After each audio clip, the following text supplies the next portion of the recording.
Wake up, wake up. Larry Krueger, Damon Bruce on a Monday. The Niners lose. What is next? Yesterday was a freaking nightmare. Let's go.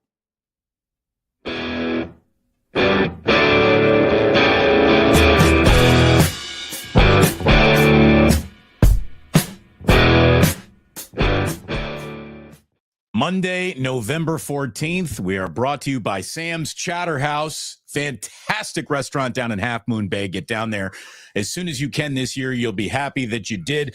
Larry, anyone who walked into Levi's Stadium yesterday looking for a little inspiration, looking to see the game that was going to point the Niners in the direction that they needed to travel for the remainder of this season, did not find what they were looking for. Arguably the worst afternoon of football we have seen this year, and there have been some disappointing afternoons of football. Blown fourth quarter leads against division opponents have come to define Kyle Shanahan and the 2024 49ers, and that ain't good for business. Good morning. How you doing, man? Well, not very good. I mean, Fred Warner called the loss infuriating. And I'm not sure who he's infuriated at. He says it's infuriating. Honestly, it's not like us, but that's just what we've shown this year. So I guess until we stop doing that, that's who we are.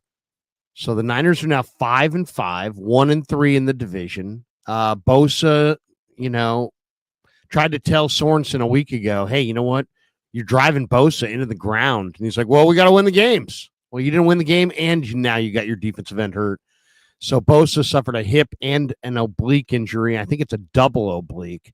And he couldn't even barely could get up on the stage to talk to us. So I can't imagine he's going next week in Green Bay.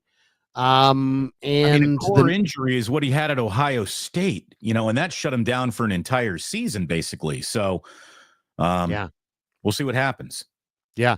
And then, can the Niners go to the playoffs? Well, only if they can outrun the Rams, Cardinals, and Seahawks. And, the Niners want that third straight division crown, but, they're in this mindset now of just get in and anything can happen, but they probably are not going to be able to just get in. And what a hugely disappointing year this has been already. It's just, you knew the decks were stacked against you. I think 56 teams had lost the Super Bowl or something like that, and not won the next year or something. It was some ridiculous stat, and Niners are going to add to that stat. I mean, they don't look like they're going anywhere. Detroit looks worlds better, and they look old. They look slow. There's so many aspects of yesterday's game that are frustrating. I mean, Brock Purdy struggled. The line struggled. I thought, I didn't love the plan. I mean, it's like,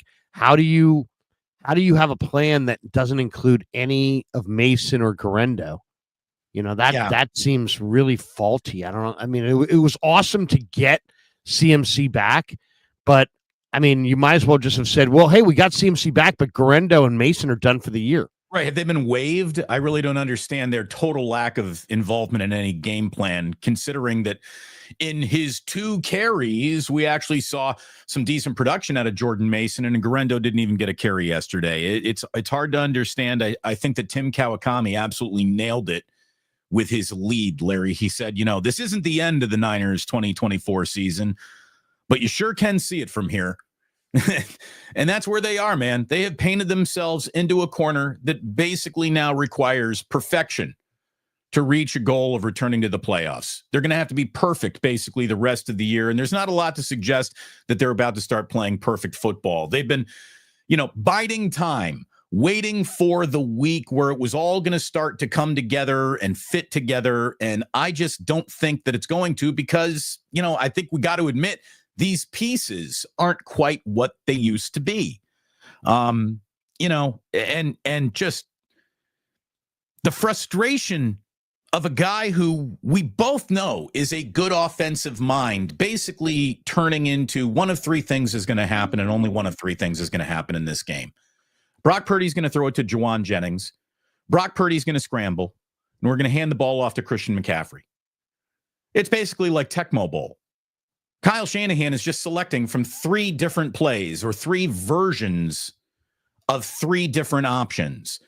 Purdy scrambles, Purdy throws to Jauan Jennings, or give the ball to Christian McCaffrey. And it feels like there's no imagination left to wake up an offense that was held to 17 points yesterday by a very mid defense. And, the Niners defense, again, it's hard to say when you blow a late lead that the defense had a good afternoon, but the defense didn't have a terrible afternoon, but things got much worse for them when Nick Bosa was rendered unable to play in this game. And that's when the wheels came off for the 49ers, Larry. Yeah, I mean, you can chart it. I mean, that's funny. I make notes throughout the game. I'm like, Nick Bosa comes out. This was like third quarter in the middle of the Seahawks 6th drive. And they converted on 3rd and 12. They converted on 3rd and 4. They converted on and then Yadam got beat for 17 on 1st and 10 from the 21 against JSN. Are you talking about the final drive of the game? Yeah, the final drive. That was when Nick came out. I mean, you didn't have him for the last. Well, not the final drive, the second to final drive. The second to final drive. Nick came out in the Seahawks 6th drive. Right, he sacked Geno Smith on the first play, and I don't know if he got hurt on that play, but I think he might have. And then he came out right around the 2nd or 3rd play of that drive, and the Niners gave up a touchdown on that drive. Then the Niners drove down the field and scored a touchdown of their own to make it 17-13, and then Seattle. On their 7th possession, actually, it was their 3rd to last drive. Their 7th possession, they drove down, and Charbonnet was stopped on downs. See, here's the part of the game where this game should have been over. They stopped Charbonnet on downs on 4th and 1 from the 37.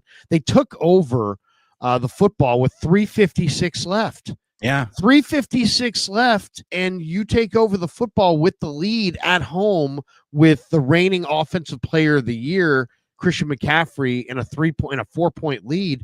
That's got to be fucking ball game right there. They came out and ran Christian McCaffrey on 1st down for 11 yards. So the very first play was successful. They go from the 37 to the 48. Then there was a penalty on Seattle for a defensive hold. So they got another 1st down. Now they're inside of Seahawks territory, 1st and 10 on the 46. They run McCaffrey on 1st down again. He gets 1 yard. Or no, he gets tackled for a loss. So it's -1 yard. So 2nd and 11. Purdy throws to Deebo, incomplete. Purdy throws to Jennings for 5 yards on 3rd and 11. And they get to 4th and 6 from the. I mean, that's the thing. It was they didn't have protection against the blitz. And Kyle says, we got escape routes built into every play. Well, when you need a 1st down, your escape route really isn't the option that's going to do anything for you. So he threw underneath to Jennings because that was the hot route, and the 49ers stalled right there. Well, and then they didn't. I mean, you could argue that in a game where you're leading by 4, the field goal can't beat you. Kicking it, I mean, they kicked it into the end zone. So they went, they probably should have gone for it. They were on the 41-yard line. It was 4th and 6. Yeah. If you get the 1st down there, you win the game. Instead, you kick it back to them with 2:38 left. With a backup punter. Think about that for a second. They got the ball with 3:56 on the clock. They couldn't run any clock hardly. They only got it down from 3:56 to 2:38 before Seattle took over again. I mean that's not enough. You blew just over a minute in your entire drive. That's where you lost it. So they get it back with 2:38, and then there's no law that says that Sorensen's defense has to fold, but they did. Geno to Metcalf. I didn't think he got 2 feet down, but they said he did.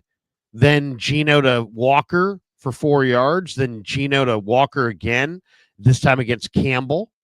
For I guess Campbell stuffed him.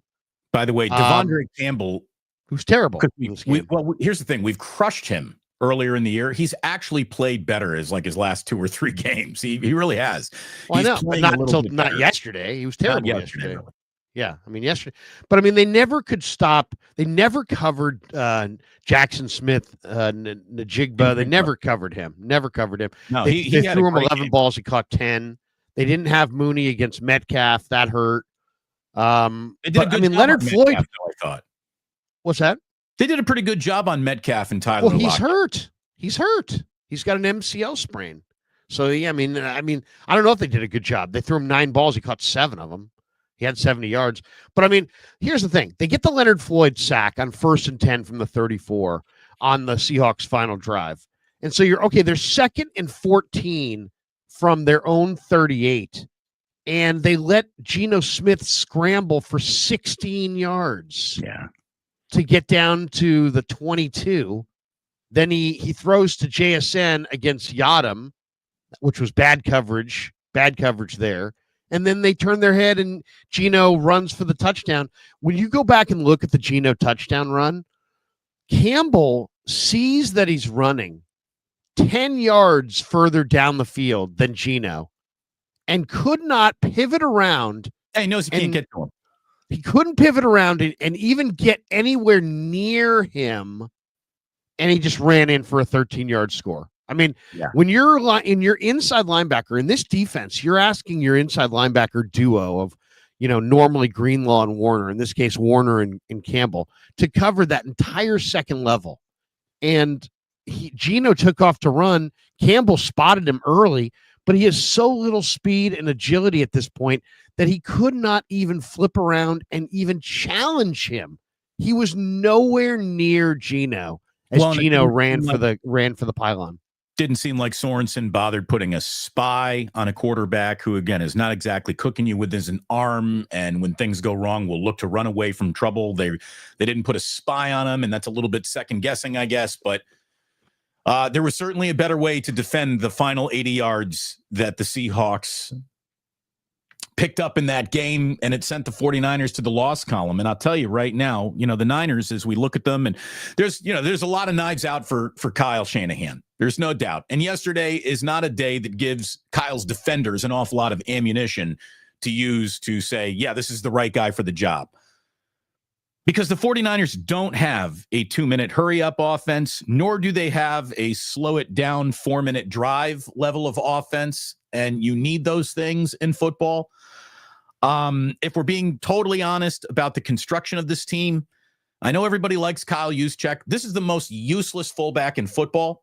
The Niners don't run power. They don't run out of the power eye. So why do you have a fullback who is basically out there doing very little at all times? Go ahead and have a 4 or 5 wide receiver set when you need one. That's an option that other coaches seem to have installed into their offenses. It has eluded Kyle Shanahan in a way that just leaves me scratching my head. And look, this season is screaming, the NFL's onto you, Kyle. And that's a tribute. You win a close game. I mean, my God, win a close game. You're 2-4 in those games this year. He's so thoroughly been studied by other NFL coaches that every team in the league is on to Kyle, his tendencies and what he does on first down, how he executes his offense. It feels like everybody's all over everything that the 49ers do. And you can call that a lack of separation, lack of speed, whatever you want. I think it's a little bit of a lack of ingenuity and evolution on Shanahan. Shanahan is literally trying to do the same things he used to do offensively this year that he did last year. Doesn't seem like there's any new element that has been seen other than special teams are worse.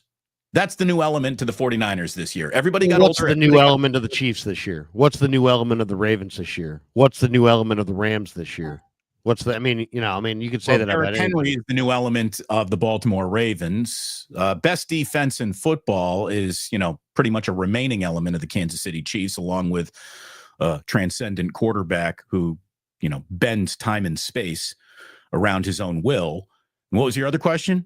Well, you're saying who's the new element? You just named a new running back. Well, you know what? J.P. Mason's a new element. There you go. Isaac Guerendo's a new element. A forgotten element yesterday. Ricky Pearsall's supposed to be a new element. He wasn't very good yesterday. No, he wasn't. He didn't get 2 targets, no catches for Ricky Pearsall. He wasn't open. Yeah. Well, then that's open. I mean, I'll say this. I mean, I don't see the Niners are slow. All right. Let's just call it for what it is. They are slow. Jauan Jennings is their best receiver. He's slow. Deebo Samuel is slow. Kyle Juszczyk is slow. Eric Saubert, slow. I mean, they don't have speed. DK Metcalf can run faster than their entire team. Every week they go up against a team that has way more explosive weapons than the 49ers. Their weapons have gotten old. They have not replaced them. Their young weapons aren't ready.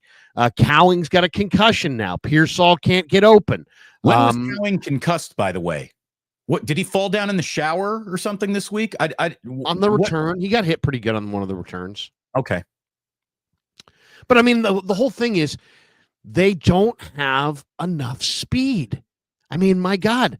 And you know, you have McCaffrey, but you don't have any speed and you refuse to flex him outside. I mean, why have a guy who you can use all over the place if you're not going to ever use him all over the place?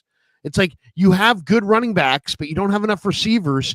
You're leaning on a rookie in Pearsall and a guy who is either hurt or can't run anymore in Deebo and Jennings. And it's like Jennings is the only guy.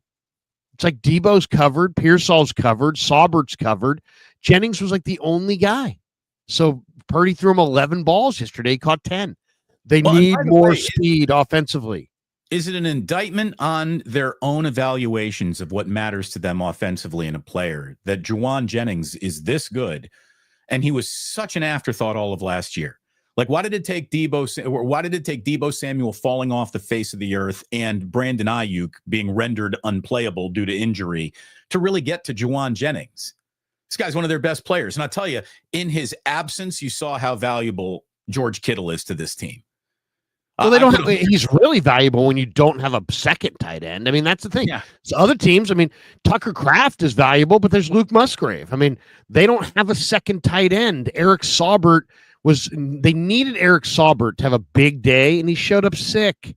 He couldn't, he played sick. He had one catch for 7 yards. They needed this guy to absolutely be huge, and he showed up ill on the day that they had to have him. And guess what? They don't have another blocking tight end. They don't. And yet they were still running for 4.9 a carry.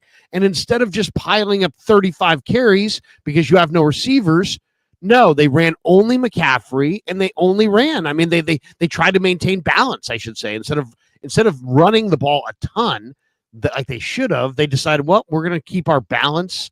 It's like, but you don't have any receivers. Right. They weren't balanced at all. They were unbalanced due to their passing attack. By the way, these numbers, if you hear, like I just tell you, Larry, I don't give you any other stat than this. You think the 49ers win. Brock Purdy was 21 of 28.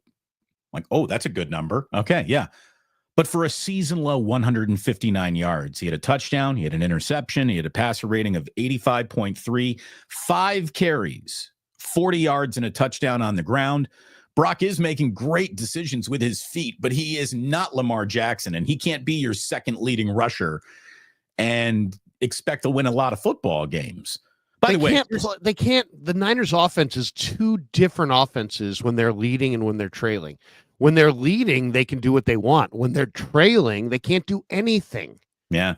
Their offensive line caves in. Everybody knows exactly what they're going to do. I've never seen more of a front-running football team than this year's 49ers. When they have a lead, they're monster. When they don't, they're nothing. And this year, 2-4 in close games. Last year, 1-3 in close games.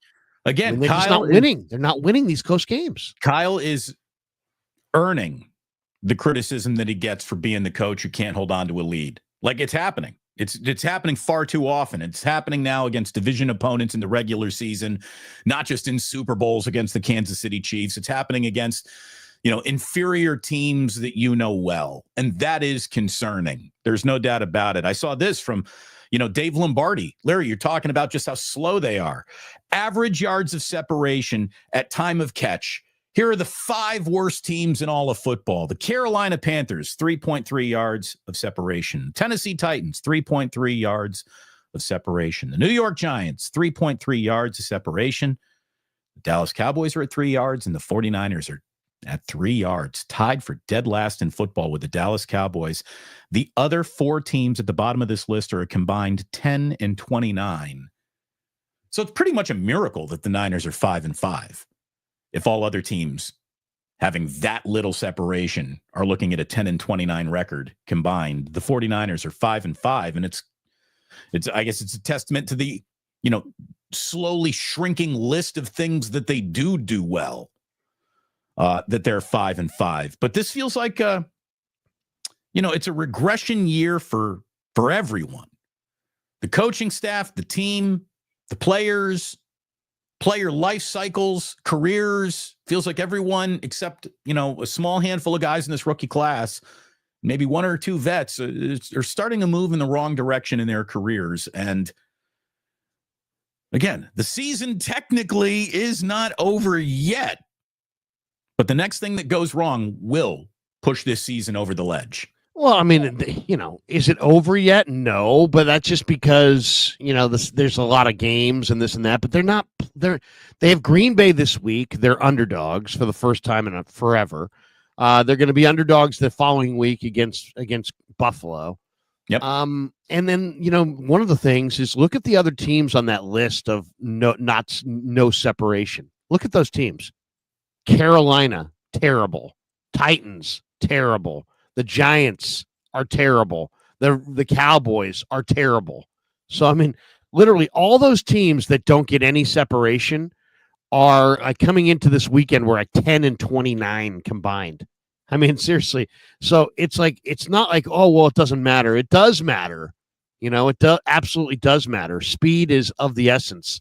And it's like, look at Kansas City. I mean, they trade up in the draft for Xavier Worthy, who's just a burner, because they already have a lot of speed on their team, but they want more speed. And the Niners, who desperately need speed in the worst way, are like, no, we're going to go with the guy who's kind of more of the route runner, not a separator. He's more of a, he's got good ball skills. He runs good routes underneath, but he's not a vertical threat by any stretch. You need a vertical threat.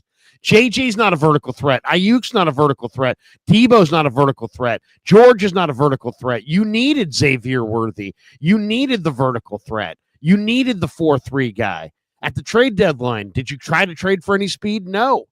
Did you try to introduce any speed at wide receiver anywhere along the way? No. When you do have speed in Garendo and he shows a little something, do you show a creative way to get him on the field, despite the fact he was a high school wide receiver and probably could run routes? No. Just get him. No, he doesn't. He's a game breaker. So what do? Don't let him fucking touch the ball. Don't fuck if that guy's going to touch the ball for the next 2 weeks. He might break the game open. Can't have that. It is. So, I mean, it's just they are perplexing. Yeah, to say the least. Hey, like and subscribe. It's great to have you here this morning. Watch and wake up. I might have even come out of the rip giving the wrong date. What did I say? It's Monday, November 18th. Yes, it's November 18th. It's good to have you here. Like and subscribe across both of these channels. We're brought to you by Sam's Chatterhouse.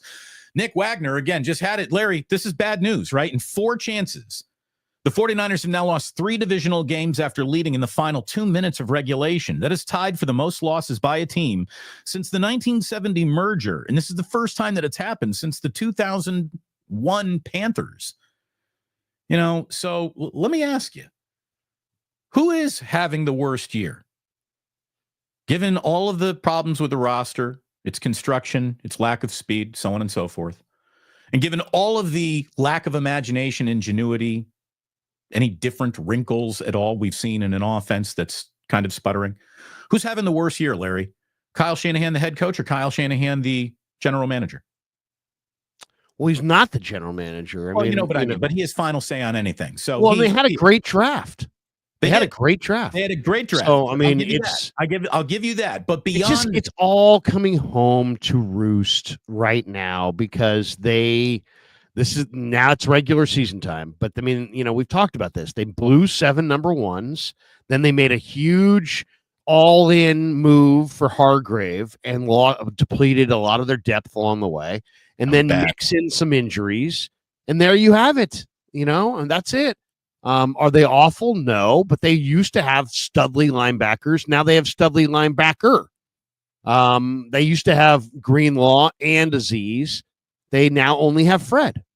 And they didn't replace Aziz or Dre Greenlaw with anything even coming close to those guys. So you downgraded dramatically at your position of dominance. You're no longer the same defensive line that you were, but to me, the issue there is not as much with the starters. It's just the depth is no good. And then you're really young in the secondary. So you're on defense, you're young in the secondary, you're bad on the second level, you're thin up front. Your special teams has been no help.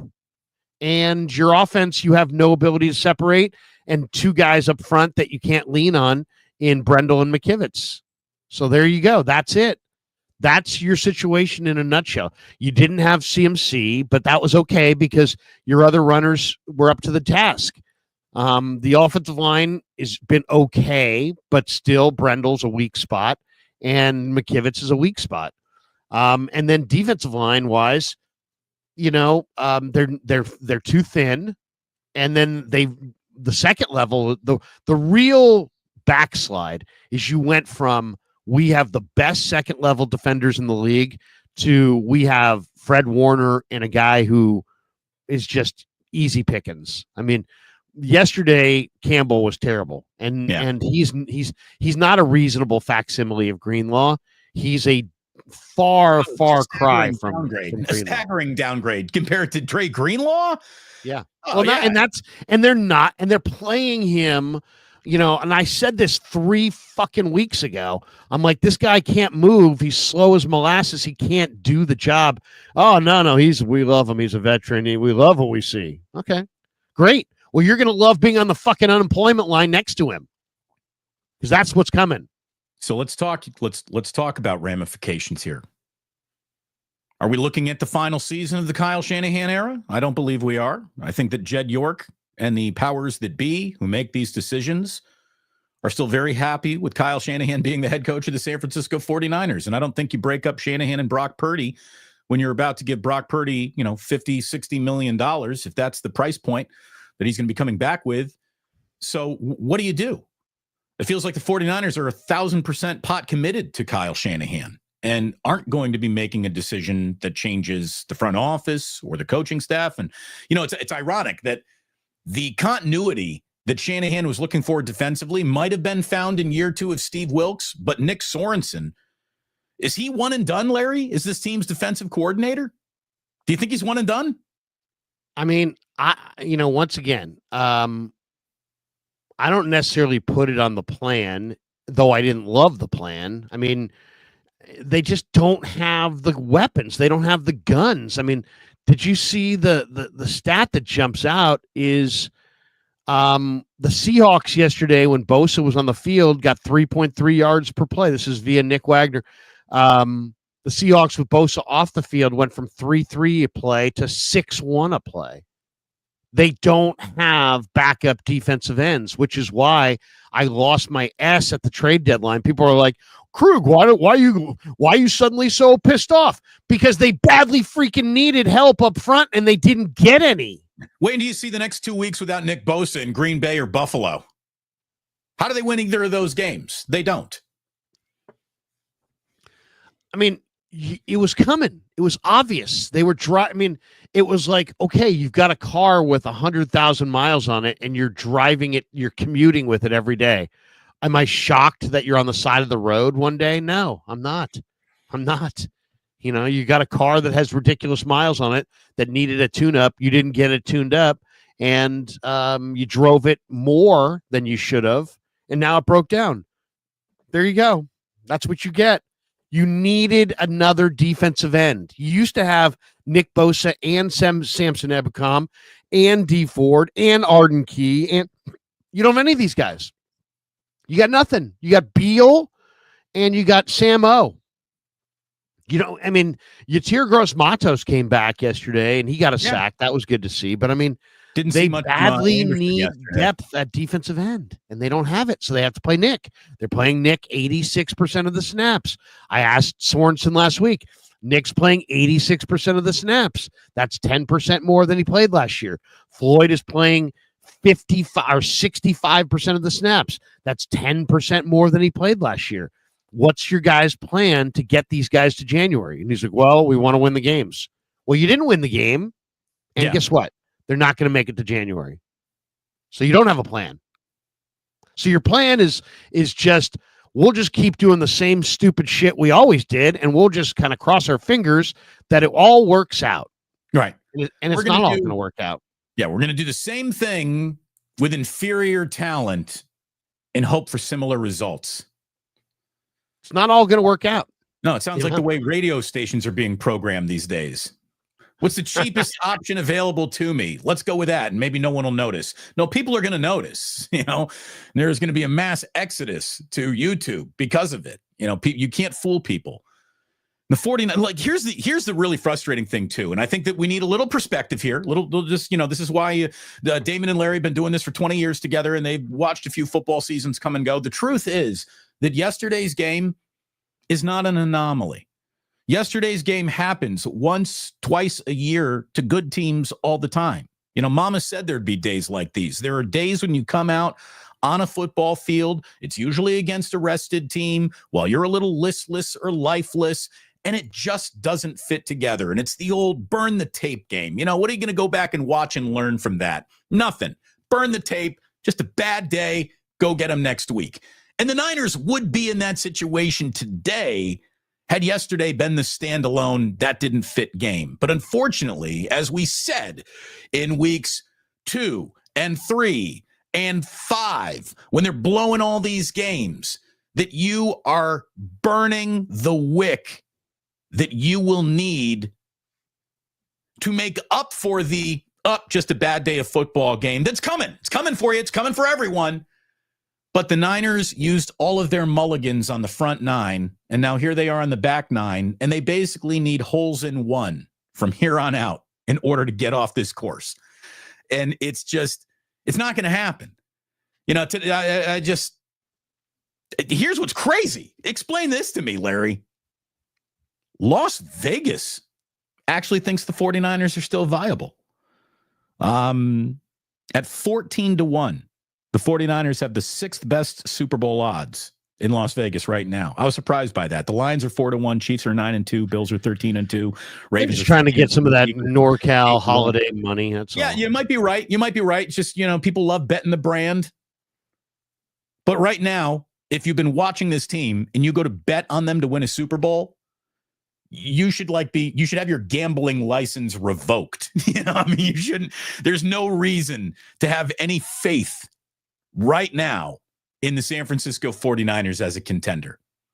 And when they lose in Green Bay and when they lose in Buffalo and they're sitting at 5-7, it's going to be it.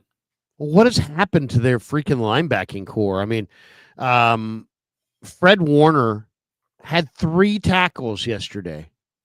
3. That's not Fred Warner. Fred Warner gets 13 tackles. He had 3 tackles. D. Winters, 1 tackle. 1. Devondre Campbell made 7, but that's really only because they attacked him like a wounded animal, and most of those tackles were down the field. Right. I mean, he made some tackles, but they went at him. At him.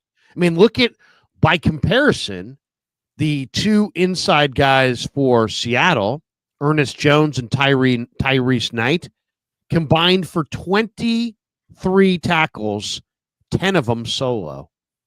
And the Niner primary duo, Warner had 3, and Campbell had 7.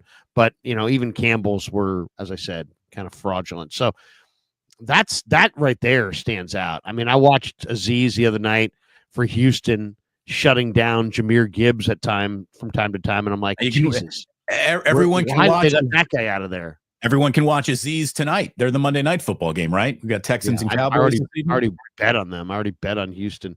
Houston's going to win that game. Oh my God, for sure. I tell you, I got blindsided by this one, Larry. I was feeling so confident in the 49ers. I opened up Bet US and I put $100 on them this week. That's the biggest bet I made of the year. And it wasn't even close. Really? Was not even No, close. it was close. You were going to win until the final play of the game, basically. The Niners led throughout pretty much. That was 6, though.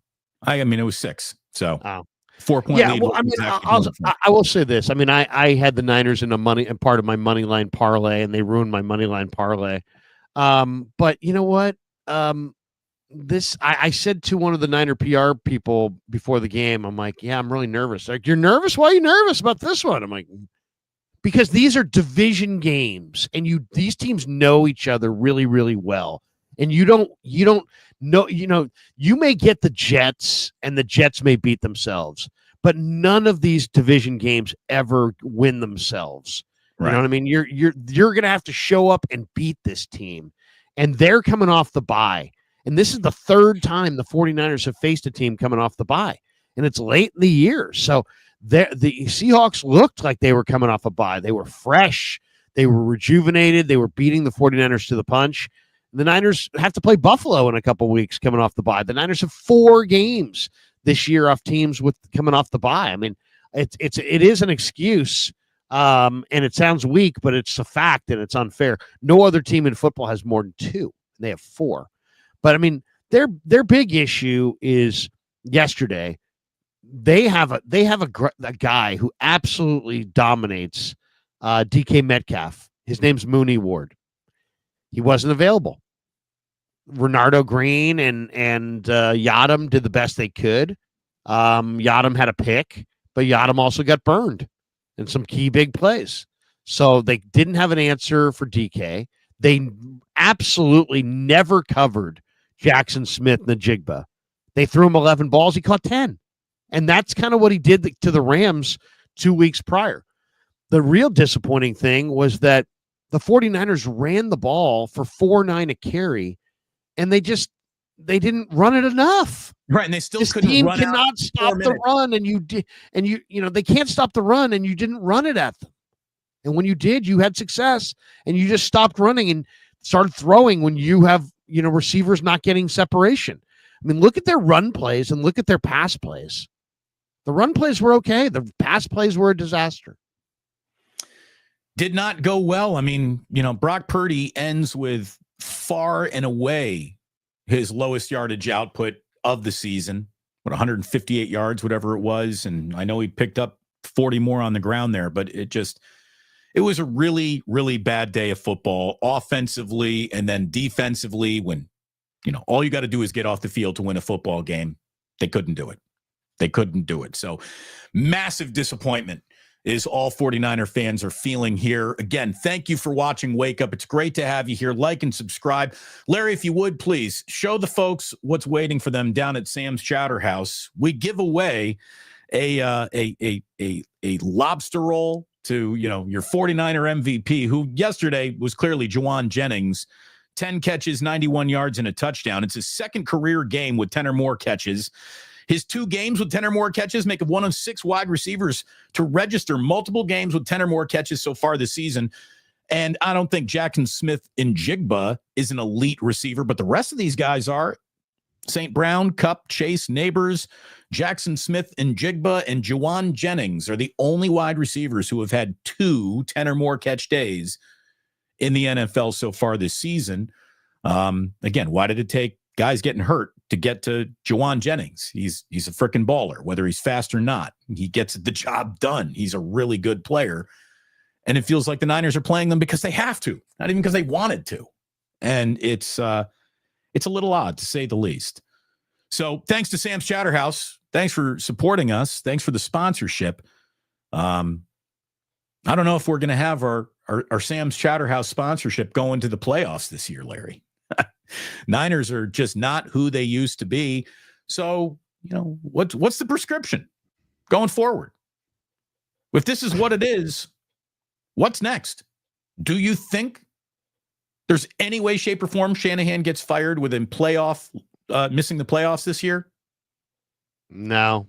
Neither do I. I know that's great for content. And boy, it's going to get a lot of attention if you say something like, if the 49ers miss the postseason, it's all him. He's got to go. What you're saying is you don't know how this team operates from top to bottom. You don't know that Jed York is not about to do that. It's not going to happen. Well, I mean, here's the thing. Last year, Jed said he was happy, would have been happy if they lost to Detroit in the NFC Championship game. So wait a second. We're supposed to believe that he went from he's happy enough with the regime to lose the championship game that they're favored in at home to the Lions, but then the very next year, they're going to dump the regime. I don't see it. I don't buy that. I don't buy that. I mean, I know people have reported that. I know people have whispered that.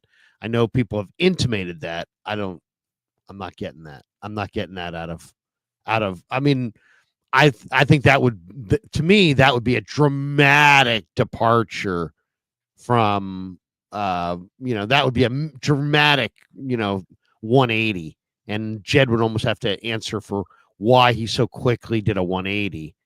Then, just because there's a bunch of unhappy people, the same people that were, yelling a year ago, fire him for Ken Dorsey, and then they went to the Super Bowl. It's like, you know what?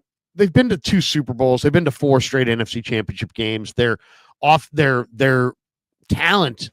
They've made some bad decisions. I mean, I definitely think they need some help in the front office. I mean, they definitely do. Something has to be taken off of Kyle's plate. Bring in another offensive mind. Bring in an offensive coordinator who doesn't take over offense, but just whispers.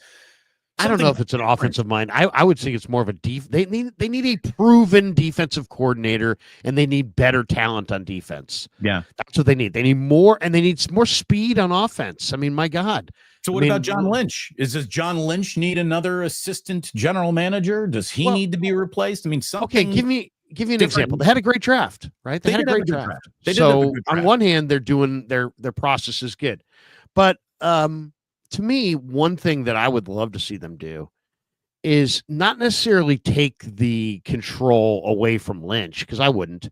They just had a good draft, but I would hire a consultant like a John Dorsey or a Scott McCloughan to just come in and give you their thoughts, fresh eyes. And if you don't want to listen to their thoughts, okay, fine.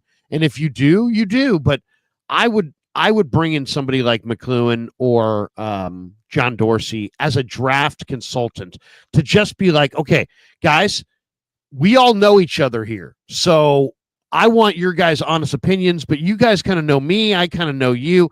Let's bring in somebody that doesn't know us, we don't know him, and has his own, philosophy. And let's hear what he has to say. And then let's think about it. And because John Dorsey has been in Detroit, and they're hitting. Brian Branch is a superstar. The Niners need to find their Brian Branch. They need to find their Jahmyr Gibbs. They need to find their Penei Sewell, and Brad Holmes is doing an amazing job. But one of the amazing things he's done is he's listening to guys like John Dorsey. And John Dorsey, really knows his stuff. John Dorsey showed up in Kansas City. Guess who followed? Patrick Mahomes. So, you know what? That's what I would do. I wouldn't fire Lynch, but I would say, hey, let's at least get another set of eyes on this. And so we see this the way we want to see this. And let's see if we can hit, a couple times and really hit. That would be my. How about bringing back Robert Saleh? Yeah, I mean, I definitely think they need a big-time defensive coordinator. If you believe Robert Saleh is that guy, then bring back Robert Saleh. The fact that Robert Saleh went to Green Bay makes me think that maybe Robert Saleh doesn't want to come back. I don't know. Well, I mean, he's also, he was the guy who was your best man at your wedding gives you a call. It's a little bit different, right? I mean, he's got a really good relationship with Matt LaFleur. Yeah. There's definitely there's something in business that's called the bigger check that usually wins employment discussions. So, you telling me that the Green Bay Packers can afford to pay their assistant coaches more than the San Francisco 49ers? That doesn't seem right to me. Well, there's no cap on that. That's Exactly. another area. There's no cap on assistant coaches. So Right. what would Eddie D? I always ask myself, what would Eddie D do? He would spend money where there is no cap. Right. Eddie D would have had Bill Belichick in here this year, right? Right. He would have had Bill Belichick in here. He would have paid him. He would have paid him a ton of money and told everybody about it. But I mean, I don't. My only question would be this: does Kyle come to Jed and say, "I need a sabbatical"? I don't think they would fire him, but is it possible that he quits? He sees the handwriting on the wall. He doesn't seem like the kind of guy who wants to sit here and struggle for 2 or 3 more years and take a bunch of slings and arrows. He seems like the kind of guy that almost would rather move to a different spot and be hailed as great, the savior of the new spot. I don't know. I'm not sure how Kyle feels, but I don't think he's going to be fired. Let's say the 49ers did fire Kyle Shanahan. I would want the Chicago Bears to hire him faster than the speed of light. There you go. And I wouldn't want the Chicago Bears to hire a bad coach. I don't think he's a bad coach, but a change of situation, maybe he thinks it's the right thing for him. I would also say that what does Kyle Shanahan make a year? I bet you it's $1 amount. I bet it's $1 amount that Mrs. Shanahan would say, you know what? Don't quit. We'll keep that coming in. Keep that coming in. But here's the thing. But you're assuming that if he quits, he has nothing. If he quit and they let him, let's say, first of all, they would hold him to this contract. Okay. 2, because he's coveted. So he's not quitting and leaving and coaching somewhere else. He could quit and stay home. He could do that. When's the last time an NFL head coach quit? Yeah. It was Atlanta. Atlanta had a coach straight up Bobby quit. Petrino? Yeah, Bobby Petrino quit. That's it. That's the only one that I can That's just because he had a 19-year-old girl who wanted to ride on the back of his motorcycle, and she was waiting for him, and the Falcons were weighing him down. They fell off. That was it. She fell off. No, but I mean, he's not going to be fired. So the only way he leaves is if it's some kind of Kyle wanted to break and we decide to let him out of his deal. I mean, it will literally be Harbaugh Part 2 if he departs this year. It will be mutual decision making, blah blah blah. But I don't see that coming. It's not happening. Nor do I think it should happen. He's a good coach. What they don't have is players. This is pro freaking sports. This is not high school sports. You need players. The Lions are great, not because Brad Holmes is a great guy. It's because he's doing a great job with personnel, and they have great players, lots of them. And the 49ers need to have more speed. Where's their Jamison Williams? Where's their Jahmyr Gibbs? Where's their Penei Sewell? Where's their Aiden Hutchinson? Where's their Brian Branch? I mean, that's the problem. The problem is that they don't have enough good enough players. This is a defense that puts this guy says, Larry, you're part of the problem. This is a defense that puts tons of emphasis on the second level. How are you part of the problem? What have you done to fuck up this Niners season? Yeah. What's Larry done? Larry, quit screwing up this football season, would you? God damn it, Larry. Where is that? I can't even find it now. Where is that? Doesn't matter. But look, I mean, the whole, here's the thing. If the 49ers do miss the playoffs, and it looks like they will miss the playoffs, my advice to Kyle would be, all right, there is no such thing. Some guy named Heem. Larry, you're part of the problem. Thank you, Heem. My advice to Kyle Shanahan would simply be go on a vacation, take a month, go to Tahiti, leave your cell phone in your sock drawer, and unplug, because Shanahan does just look. I mean, he's ridden hard and been put away wet, man. Kyle Shanahan is a handsome man. He looks like a freaking roadie right now. He's just stubble and gray and he is exhausted. He's exhausted. So yeah, he needs a little break. Missing the playoffs actually might be the reset that he would need for next year. I don't know. I mean, this team is exhausted. This team is getting old all at the same time. I don't know if he's losing the locker room, but man, whoever was paying attention didn't go out and get the job done yesterday. There's no doubt about that. I see a lot of supers here, Larry. A lot of supers today. So should we do that? Do you want to hop into those? Let's do it. Instead of people blaming me, let's freaking Larry. Look at this. Here we go. Kendrick the loser says, Larry, wipe that shit-eating grin off your face. You're part of the problem. Kendrick, don't be a fucking loser. Wait a minute. My God. What? Here's the thing. Like, really? I have that much control. Thank you. I have that much control over the situation. I didn't draft a single player. I didn't draft a single player. I didn't sign a single free agent. And yet I'm the reason that they're losing. Would better questions at the press conference had put the You're not holding him accountable enough. Yeah, I see that's coming up. Larry, you're not holding people accountable. You're not speaking truth to power.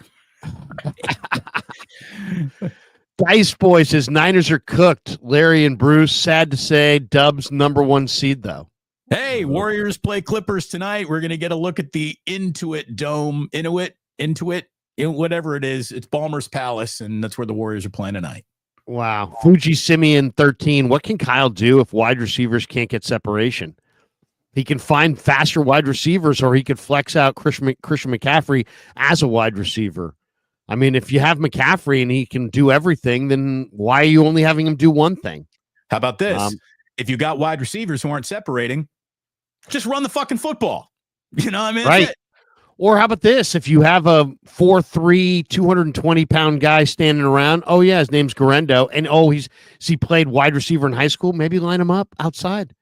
If you've got a guy who runs 4'3", and they do, line him up and run a go pattern to him. Let's see what, drag, that will, they'll either cover him or you'll have a guy wide open down the field. I mean, it's simple as that. Get your speed on the field. Other teams do it.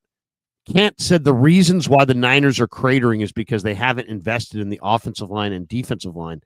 Winning starts up front, period. Also, Kyle is soft. They have invested in the defensive line. They have not invested in the offensive line. Well, Pony was an investment that's paid off. But look, when the Niners were at their most dominant, it was a first-round pick along that defensive line from Armstrong to Bosa. And, obviously it didn't work out with Solomon Thomas. But they don't have the same defensive line that they used to for sure. And their offensive line has two holes in it. Not as glaring as the holes used to be, but they're still there.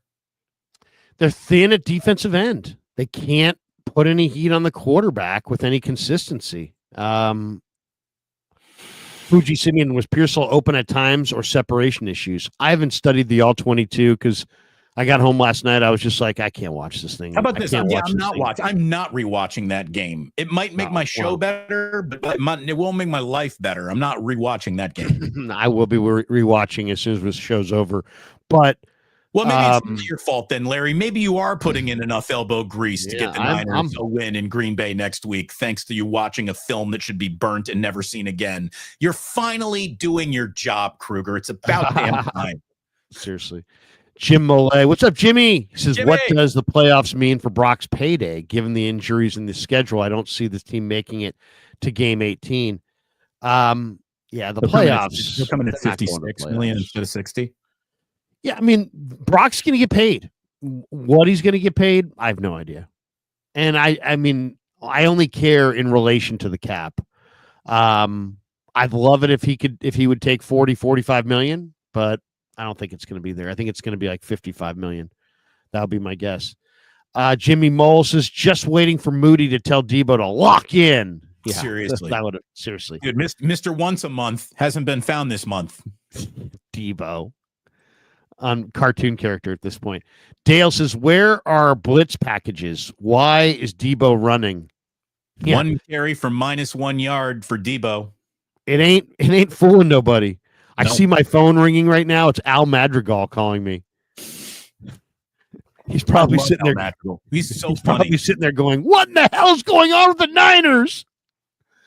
That is awesome. Obi-Wan says before blaming speed, the issues with Kyle Shanahan are topmost. Go ahead. What are the issues? Go ahead, Obi-Wan.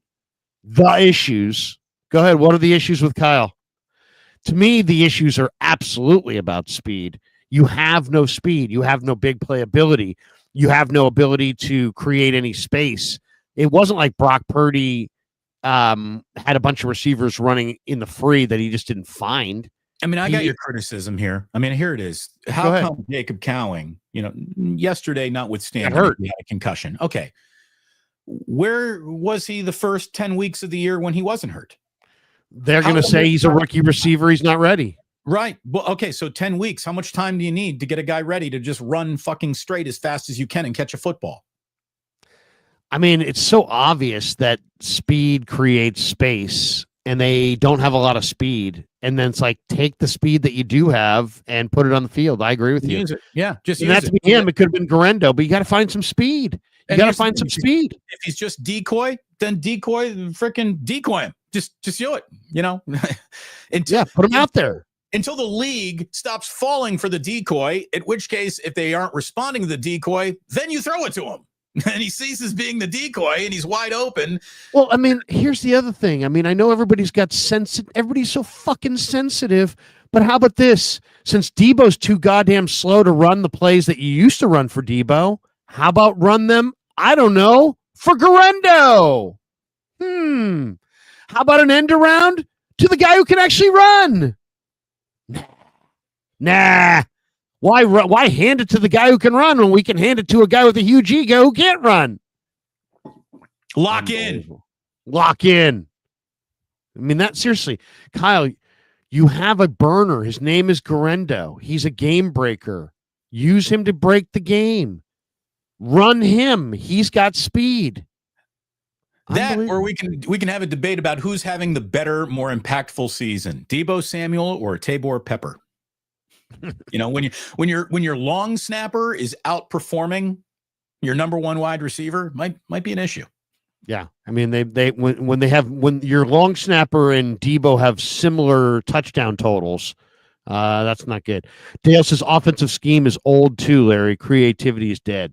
That's the thing. I think the Niners you can see them coming. I mean, yesterday really was a sequence of there were 3 plays being run. There's one right after another. It was hand the ball to Christian McCaffrey, throw the ball to Jauan Jennings, Purdy scramble. That's it. That's all they had. 3 different flavors of plays we saw in yesterday's game. That's it. And one of them's not a play. One of them's just Purdy, making something out of having nothing. Right. Dixie Normus 209 says, should Deebo just hang it up for the sake of the team? I mean, he doesn't.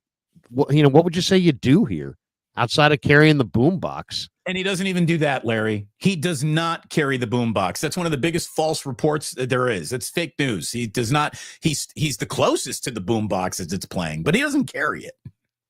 Should we question him on that? Hey, you don't even carry the box that you boom. Iman reports says Kyle is doing Brock a disservice by being mentally checked out. Jed needs to make things a little uncomfortable for Kyle. Man, the fans want to run off Kyle. Here's the thing. Anybody who wants to fire Kyle, that's fine, but tell me who you're replacing him with and have more than one name because there's no guarantee you're going to get the guy you want. So give me 3 names of guys that you want today that are better than Kyle Shanahan that you could get today. I don't have a third name, but I have 2 that would officially make me go, who do you got? Take that call. Take that meeting. We'll take one meeting. Who do you got? For sure. The first would be a good luck with that because he has no NFL experience and would be coming out of college. But Dan Lanning of Oregon, it would be a guy that I would talk to. And then Ben Johnson, obviously in Detroit. I'd rather have Kirby Smart than Dan Lanning if I'm going the college route. But okay. Talk to Kirby Smart. Kirby Smart. And who else? Ben Johnson. Ben Johnson. Probably not going to take the pay cut to come to the 49ers. Whatever Kirby's making in Georgia. Ben Johnson. But Ben Johnson of Detroit, offensive coordinator there, and Dan Lanning are 2 guys that I would actually sit down and talk about as replacements for Kyle Shanahan, knowing that you're probably not going to be replacing Kyle Shanahan. But those are 2 conversations. I would have. Now, somebody yesterday in my chat, my watch party was like, Bill Belichick just sitting there. Would it really be wise to replace Kyle Shanahan with Bill Belichick, a year removed, a year older? I don't know. If you're going to go the Belichick route, I'd rather go the Spags route. Why? Because you got to beat Kansas City, and they're standing right there. You better start deconstructing their fucking awesomeness before you're going to have any chance at all. So I would probably, if I was going to get, if all of a sudden they came to me, I'm on record as saying I would not fire Kyle Shanahan. I would stay with Kyle Shanahan. But if by chance they came to me and they said, hey, you know what? It's over. It's over for Kyle. We got to go in a different direction. I would say go find the next young, great young head coach, Sean McVay or whoever the great newest head coach is, Ben Johnson or whatever offensive coordinator. I think I would first say, Spags, come on over. Who would be your offensive coordinator? Let's talk there. Because now you're taking away the Chiefs' defensive coordinator. Now you're possibly interrupting what they have going on. I think it starts right there. I don't think, Larry, you can find a more admired assistant coach in this league than Steve Spagnolo, and I've never heard his name attached to a single head coaching opening, not once. I don't think he wants it. I don't think he's already been a head coach. Right, but since his rise to, this defensive Svengali that is now maybe the most important coach that the Kansas City Chiefs had, and they got says he wants to coach. Yeah, I don't think he wants to be a head coach again. No, he says he wants to be a head coach. He does want it? Okay, yeah. All right then. Well, there you go. There's your third name right there. Yeah, that's probably who I would probably hire Spags and then find out who he's going to have run the Andy Reid system. Because that's probably what would be the and even then I don't want to move off of Shanahan, but you have to get your equation better. You have to, and to me, the issue is about personnel. You have to hit in personnel. Their free agent signings were not good.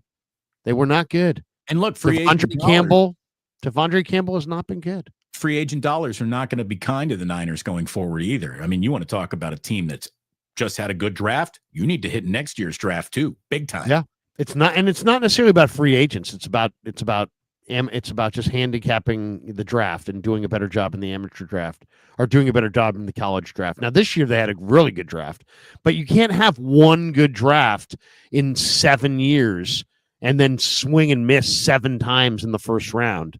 I mean, it's just they've missed a lot. We got this one from Eamon Report.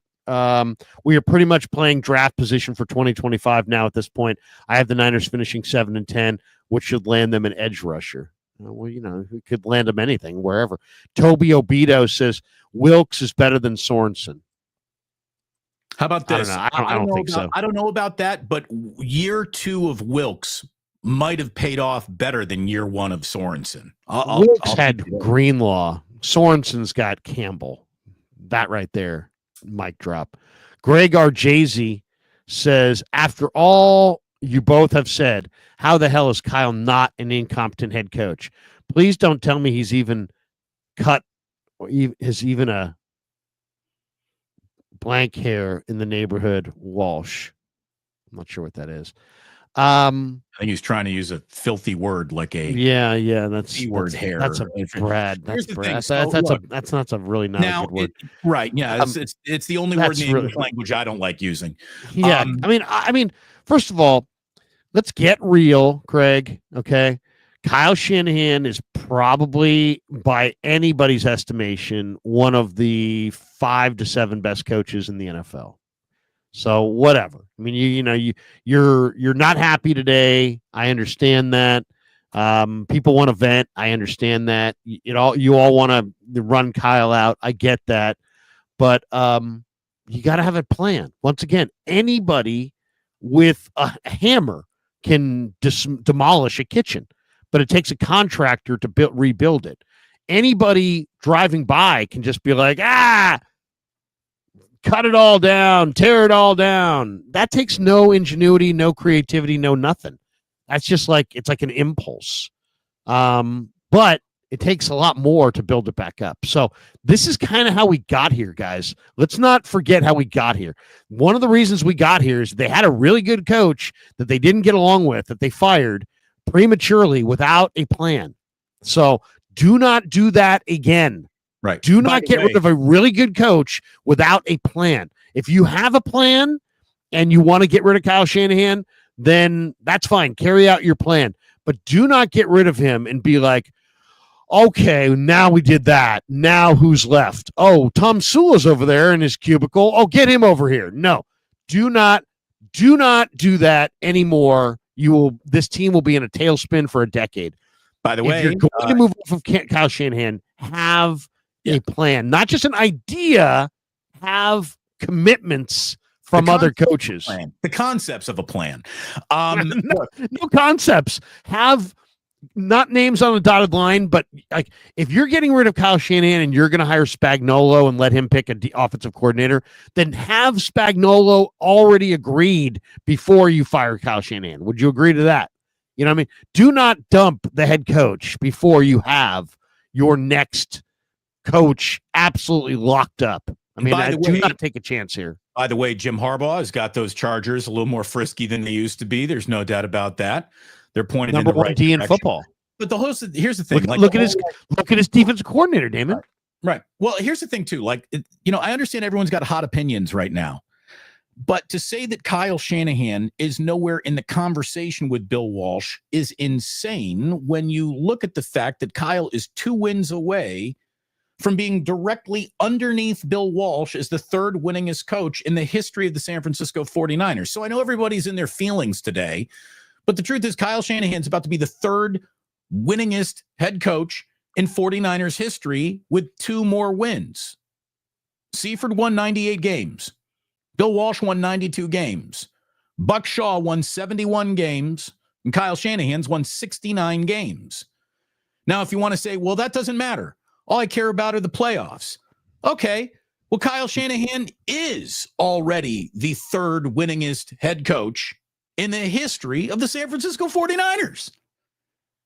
Again, if he had just won 1 Super Bowl, you'd have no ammunition behind the fire Kyle Shanahan argument. But without a Super Bowl, you feel like you got the ammunition to keep on pulling that trigger. Just, fire Kyle. He's never won a Super Bowl. Most coaches in the NFL will never win Super Bowls. It's hard. At one point, there's only 28 living, breathing human beings who have ever won a Super Bowl on the planet, or 14 of them still live or something. It's ridiculous. But I mean, it's also what are you going to go hire Barry Switzer because he won a Super Bowl?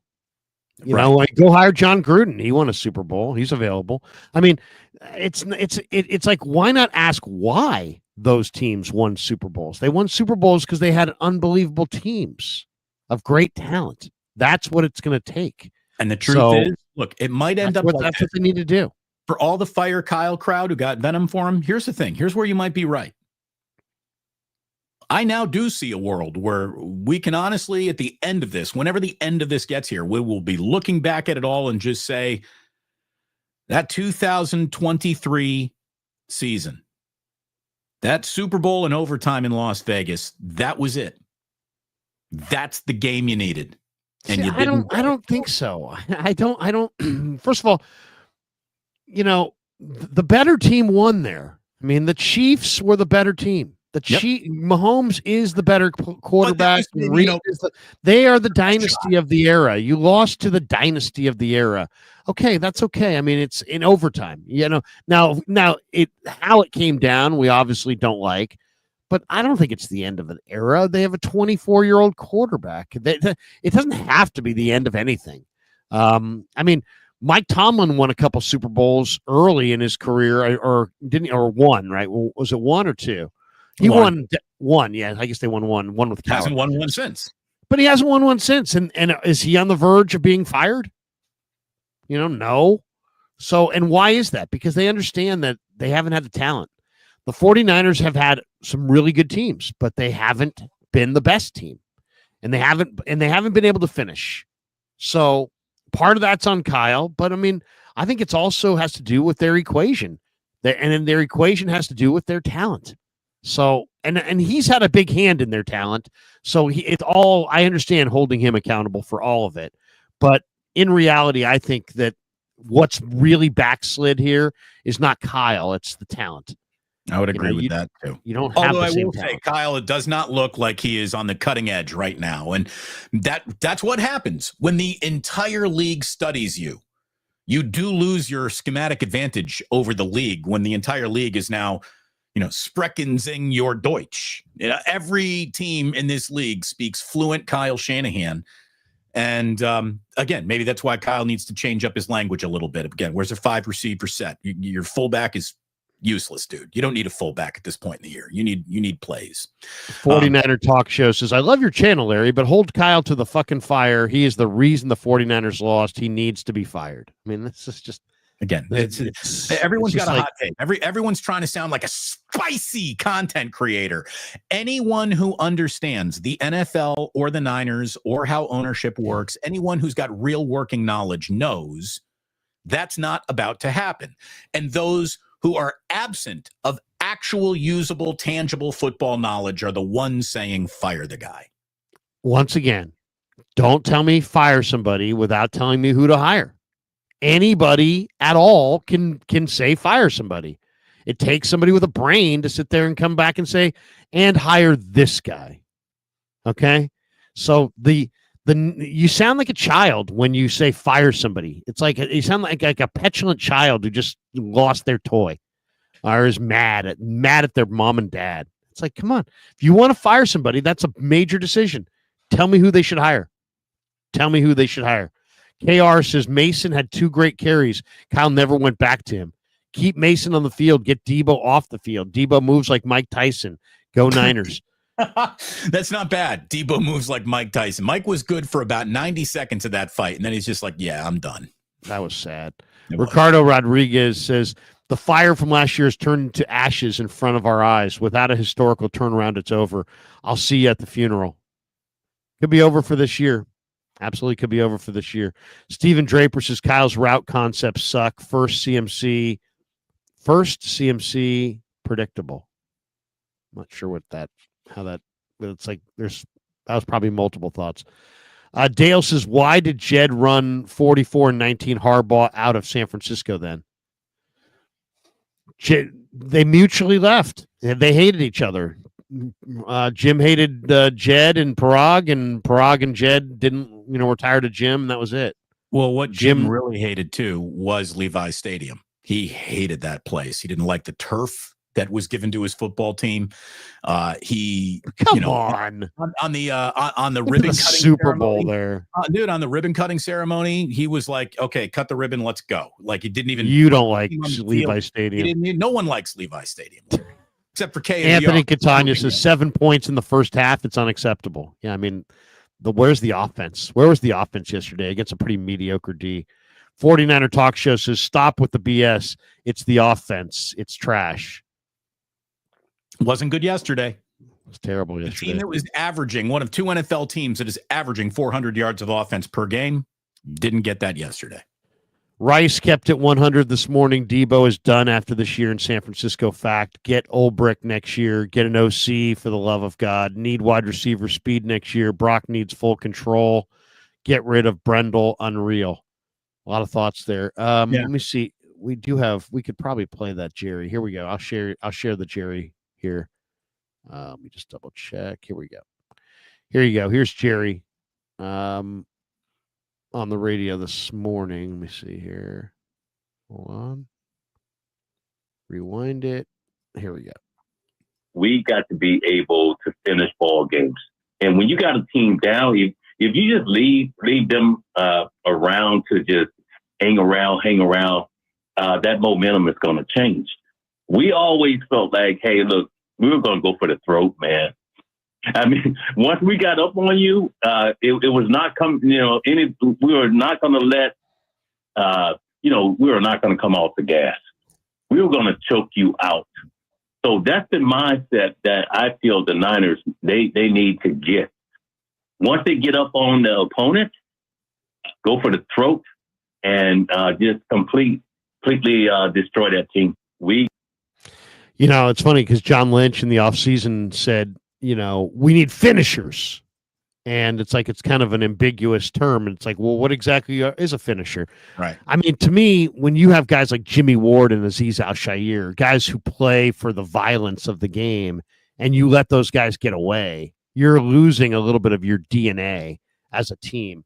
Then you lose Greenlaw, and you lose a third guy like that. I mean, think about it. This defense used to have 3 or 4 or 5 guys that would absolutely live to beat you and to maim you. And now, not so much. Well, and unfortunately, the guy who provided the violence of their offense, even though they haven't lost him, they have. Deebo Samuel's on the team, but he's not the Deebo that he used to be. And Brandon Ayuk is, on the roster, but he's not going to be playing anymore. So it just, no Kittle yesterday. I'm telling you, that was the difference probably in the game. I bet you the Niners win the game with George Kittle playing yesterday. It was a bad day for no one else to show up on a day that Kittle couldn't go. Yeah, but why do you only have one tight end? I mean, that's the thing. They haven't had good tight ends. They drafted Cam Latu in the 3rd round, bust. They drafted Braden Willis, bust. Does nothing. They have all these receiving tight ends that can't receive. They don't have a single blocker outside of Sauerbert, and then Sauerbert shows up sick. It's like they are absolutely naked behind Kittle at wide receiver. Who is this tight end coach? And how come Mason Pline has not been at least coached up to, the fact where he can go out and block somebody? They're redshirting him. I mean, it's like they're clearly redshirting him, trying to get him ready to play. But right, it might be time to play this week. It's not like he's going to lose a year of eligibility. So redshirt my dick. You need the player. You don't need a redshirt year. Well, I mean, they need something. I mean, what they really needed was a blocker yesterday. They need a dominant inline blocker. Joseph Ernberg says Kyle doesn't put the right players on. He's blind. Okay, I think he meant in, but yeah. 49er Talk Show. Hold Kyle accountable, Larry. Stop defending him. The guy has a track record of success. They were in the Super Bowl. When was that? Oh, yeah, last year. Come on, dude. Get real. Fuji Simeon says, Kyle, more likely to bring in staff to help on offense rather than leave sabbatical, less stuff on his plate. He can call the plays, just delegate. He's not giving up. He's not going to give up play calling control. I'll tell you that right now. He is the play caller. As long as he's here, he's going to be the play caller. I feel like I know enough about him to know that. 2, he needs a star defensive coordinator, and just to leave him alone. No involvement. Just let that guy quarterback the defense. And they don't have that right now. They've got a young guy in his first year. 2 faulty defensive coordinators don't make for one awesome defensive coordinator. It's not like, well, we have Staley and Sorensen, so now we have a better defensive coordinator than Spags. And that's not the way that works. Yeah. And how about this? Maybe hire a special teams coordinator who doesn't galactically come up deficient every single week. I mean, you had Jordan Mason bounce one off of his thigh in this game. That's lucky that ball went out of bounds, or that's another turnover on special team. I mean, Jesus. I think we got a glimpse is why we're not seeing Mason, is they probably don't trust him. Fuji Simeon says, could Mason Pline be a tight end weapon in the future? And there's no question he is. It's just a matter of when do they want to put him out there. But their real issue is that they don't have a blocker. So they have to use Kittle as a blocker. So even when Kittle played the week before, he only ran a handful of routes, and he was only targeted 4 times. And he caught 3 of those balls. Ray Rogers says, I feel Kyle's offense is stale and needs a whole redesign. I kind of agree. He needs to use Ricky Pearsall like he uses Deebo, excluding running back. Deebo is slow. Not getting another defensive end during free agency was a fail. Mm-hmm. Or at the trade deadline. Yeah. Chad Talley says, here you go. Thanks you, Chad.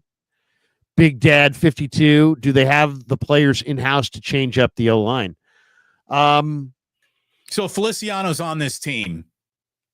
Can we see him?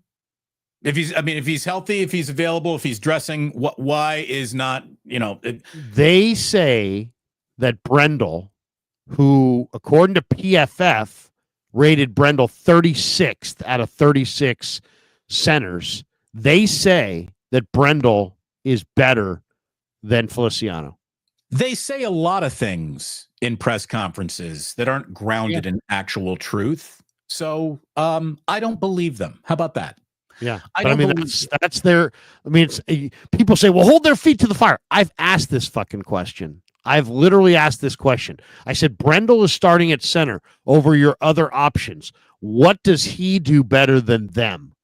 That's as direct as it gets. And they said, and Chris Forster was like, "Well, he does this better and that better," and he named like 7 things that he said Brendel does better. But Brendel is still, I mean, doesn't speak a lot for the other guys because Brendel is the lowest rated center as a pass protector of any center that's graded in the NFL. So it might be time for a change. I mean, that's the thing. Was this Feliciano sitting in the locker room wearing sock suspenders? Is he an unplayable old man? If he is, why is he on the team? You know, I mean, that's the thing. Why do you got players on your team that, well, he's no back. matter how much the player in front of them struggles, are still unplayable? Yeah.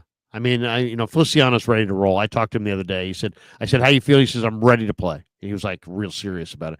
RG says, outside of the 49ers, who else would pay Brock $60 million? A lot of don't really know. I don't know about $60 million, but here's the thing. Look at it this way. Cut Brock Purdy and watch how many NFL franchises come running towards him. Yeah, I mean, come on. Let's not blame Brock Purdy because he doesn't have receivers that can separate. He doesn't have a defense that can stop anybody. I mean, it's just right. I mean, if yesterday was all on Brock, it'd be one thing, but it wasn't.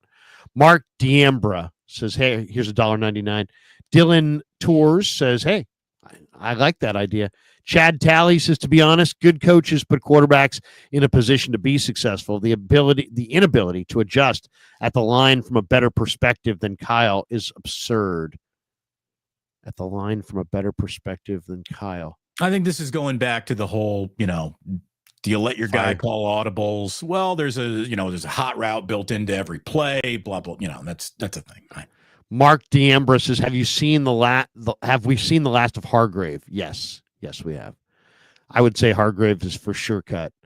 Travis Stewart says, how much say do you think Jed has on who plays? None. None. No.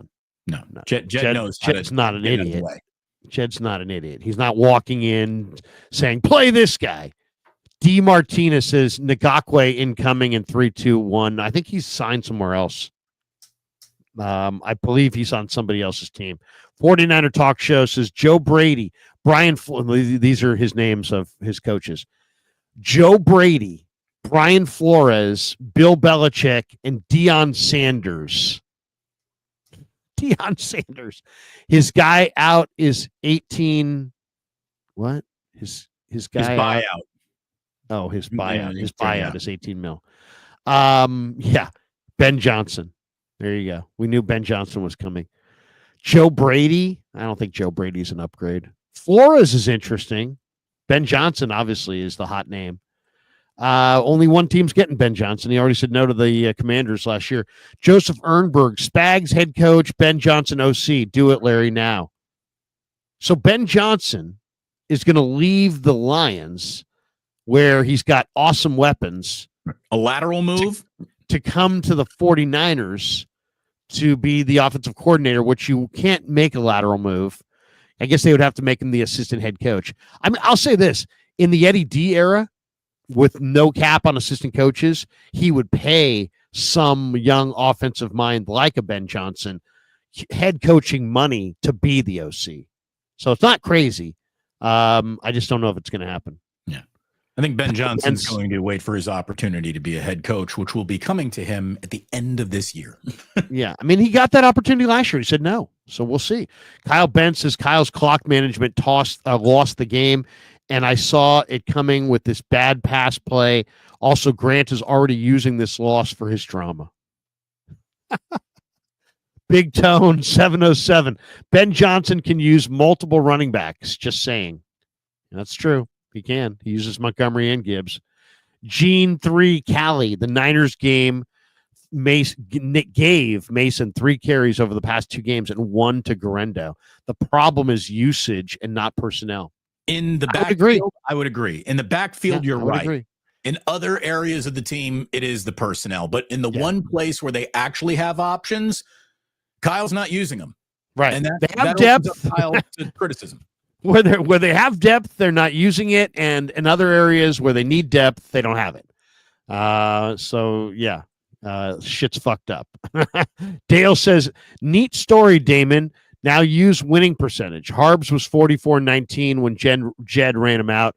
Imagine what Harbs would have done with the same amount of time. The only thing about it is Harbs was wearing like crap. And we'll see how long he lasts anywhere. Remember, Jim Harbaugh in Ann Arbor was about to be let go right up until they, thanks through Connor Stallion's totally fucking cheating, win a national championship.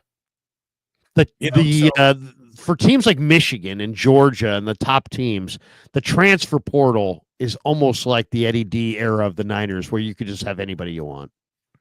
Anybody you want. Oh, you don't have a quarterback? Go get this guy. You don't have a running back? Go get that guy. I mean, it's like we're watching it right now.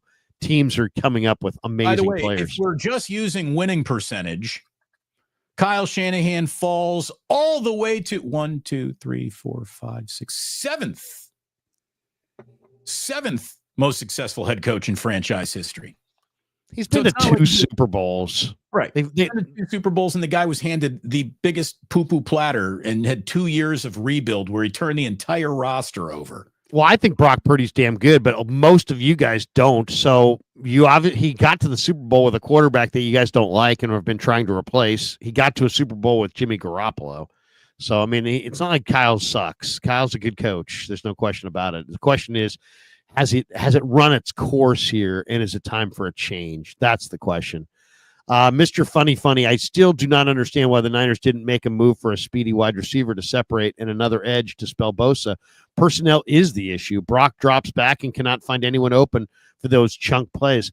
See, that's the thing, too. It's not that the speed wide receiver needs to catch 27 balls. It's that speed wide receiver just runs off the coverage, and now there's more space. And it's about having a complementary space creating element within your offense. And it matters. And it's like the Niners have Kittle at tight end, and then they don't really have any blockers outside of Saubert. And then all these receiving tight ends, nobody really has any speed. So it's like they have receiving tight ends, but they don't really create space because they don't have tons of speed. And then they don't really trust those guys. So then it's just play Kittle. And then if you don't have Kittle, it's like, oh, you're screwed. And in this game, they didn't even have Saubert, and they were really screwed. Come on Friday says Ricky was drafted as Deebo's replacement, not BA's. Whatever. He's not right now. He's not doing shit. He played yesterday. He didn't get open. Fuji Simeon says, at least the media food is decent, Larry. If the season regressed, at least you can enjoy the food. By the way, true Sharks do set an elaborate food spread for the media. God, go cover the Sharks. Big Tone 707. You were never going to keep Aziz as a third linebacker. This isn't the 90s where you have 3 linebackers playing base all the time. You can pay him. I know, but you could pay. First of all, you could have paid him. You didn't. I mean, I get it. I understand. You're playing in the nickel, but he wasn't just like your third linebacker. He also was a guy that was good enough to be a star linebacker at either one of your first 2 spots. So, yeah, I mean, it's like, okay, you didn't have enough money to pay him, but you can't replace him. It's like if you got to either pay him or replace him, and they didn't pay him and they didn't replace him. So do one or the other. I understand the way it works. Believe me, I understand why, he got a good money deal, but I mean, you don't let all pro type talent out the door, period, ever, end of sentence. And that's what he is. Kevin Harper says Larry was right. Make Garendo the fullback. I mean, put him out there.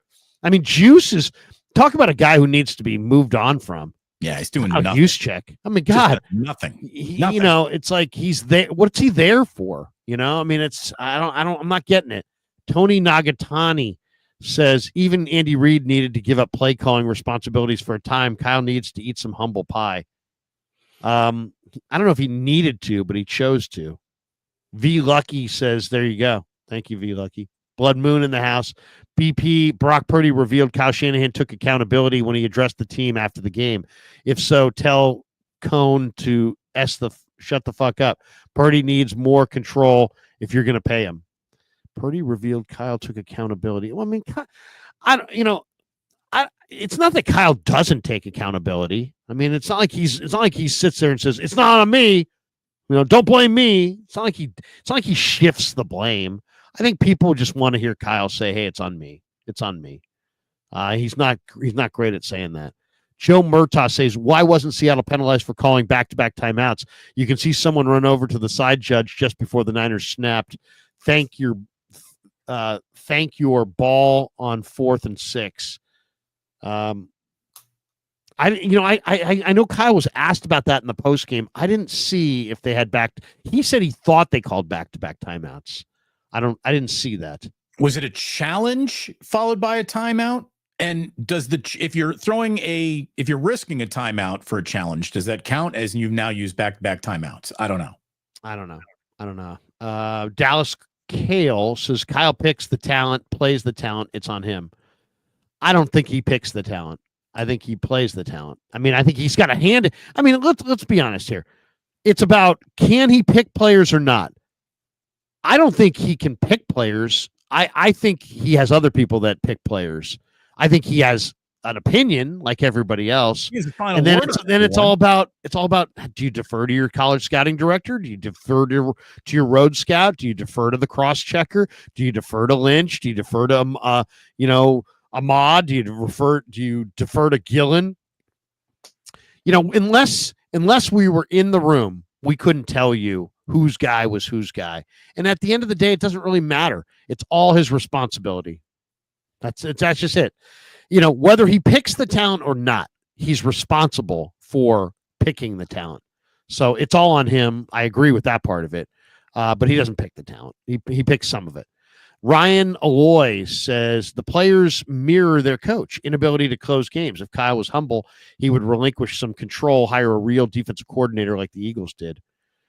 I think what happened more than anything, it's not that the Niners didn't want to hire Fangio. They did. They like Chris Kasarik. Fangio runs a 3-4 front. The Niners wanted to run their wide 9-4-3 front. Fangio's a 3-4 coach. They didn't feel like it blended. They wanted that continuity. Chris Kasarik used to lay his hands on players and he would get the best version out of them. I don't know if he's doing that anymore either. I think everybody needs to be evaluated for sure. Never Daunted Radio Network. This season may be over, so is this the perfect time to experiment with things like allowing Purdy to have audible plays? That has been brought up like it's like some gotcha, like Brock's the one quarterback has no flexibility at the line. Brock seems to be pretty comfortable with his ability to have options at the line of scrimmage. You don't hear him saying, well, I don't have options. Now you heard Shanahan talk about it a little bit this week that he's got a built-in second play that he can go to and audible to if he so chooses. Well, the problem, and here's the demonstration of it though. So there you are, you're 3rd and 11. You got to have a first down, but the option for Purdy was to throw underneath to Jauan Jennings, and now instead of running a 4-minute drill, you're punting. They probably should have run another play on 4th and 6th. Yeah. Chad Talley says Spags. That's the list. Michael Hyun says, why is 59, that's Campbell, still out there? He doesn't know how to play with Warner. Campbell could have had the chance to stop Geno's late touchdown run had he not cut back inside where 54 already was. But even so, if you watch that play again, Michael, he took one step inside. He was 10 yards further downfield than Geno. If you can't take one false step and then have enough agility to pivot back and close on the quarterback, then you're not fast enough. And guess what? He ain't fast enough. Well, not fast enough is the theme of the year. It really is. Yeah. His instincts are not good either. Dale says, this is just because I dig both you guys and your perspective and engagement. Never think I hate you. Oh, thanks, Dale, we didn't think you hated us. first of all, I don't take any of this stuff personally. People are venting. Believe me, I say all kinds of things when I'm venting all kinds of things. And you know what? I understand. I vent away, fans. That's what I would say. Kyle Benz says, why does Kyle call drop back passes in the fourth with a lead instead of a run or a pass play to run out the clock? They have a hard time putting games away. And then Jason Cabrera says $1.99 super sticker. Not exactly sure what the super sticker is. Sticker it up. I don't know what that is either, but thank you very much for it. Thank you for the stick. All right, you got a final thought on this one, Damon? This was a rough morning, but a lot of supers, a lot of people engaged, a lot of passion. What can we say? Yeah, a lot of frustration. If I seem a little bit like I don't have answers this morning, it's because I don't have answers. I'm gonna do the rewatch. I watched it once last night, but I haven't done the rewatch. Yeah, I don't think you're going to get a lot of answers after you watch. Really? What do we got here? Jake Brendel is currently graded 43rd out of 45 qualified centers in pass blocking per PFF. Should the Niners start Feliciano when he returns? Earlier in the season, Sports Larry K asked Chris Forster about this, and he listed the reasons why Brendel is the best option. Can I play this here? Is that Brendel might have struggled when I watched the 12-22. I might be wrong, but you have a lot of centers here.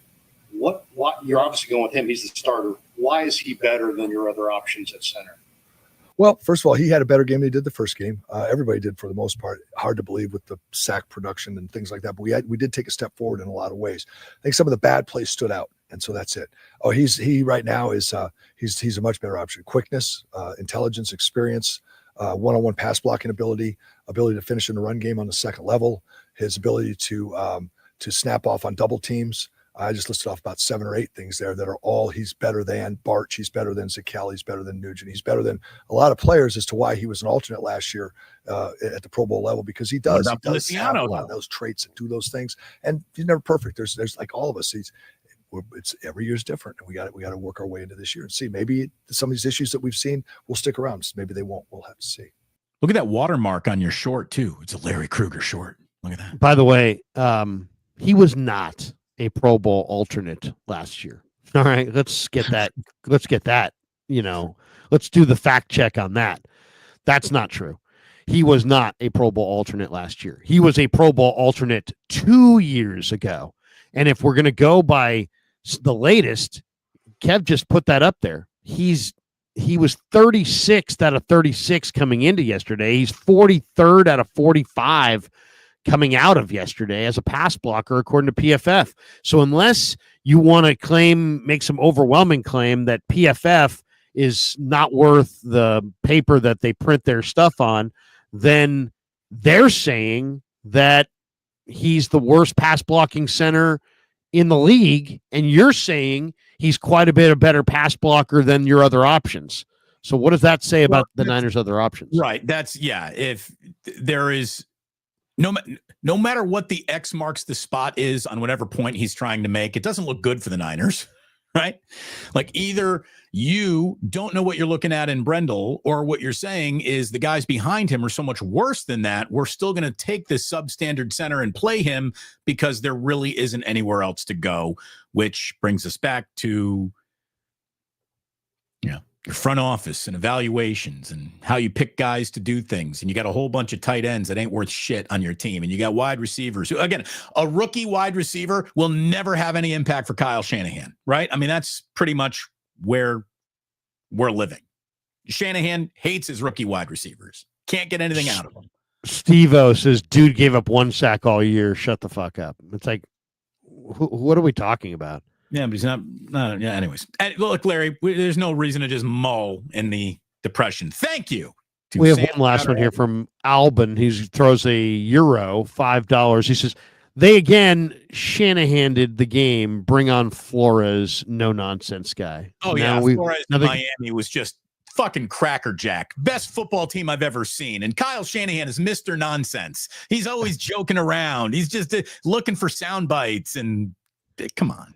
All right, that's it. All right, that does Larry, Larry, thank you very much. Always a pleasure. Everyone hit like and subscribe on your way out, no matter what channel you are watching on. Thank you very much to Sam's Chatterhouse, as always, for being our sponsor here on Wake Up. And again, if you're in a bad mood, you want to get something a little in you that feels good, check out that lobster roll. I don't know about the Niners, but that paella delivers. I don't know about any playoff chances, but you're going to want to take your chances with that bowl of Cioppino right there, and you're going to like it. I can promise you that. Get on down to Sam's Chatterhouse. Thanks to them for being a sponsor. Thanks to everyone for watching. And I'll tell you, Larry, they're turning up the heat on me. All of a sudden, the football guy in Jacksonville's got an awful lot of negative things being said about him. Normally I kind of fly under the radar a little bit, but not anymore. I saw that I'm 30-64 over 6 seasons as a general manager. Let's not talk about that. I don't like it. Everybody says old Trent Baalke doesn't know crap about football. Somebody out there drafted DeForest Buckner. I don't remember who it was, but you can't say Trent Baalke's a fool.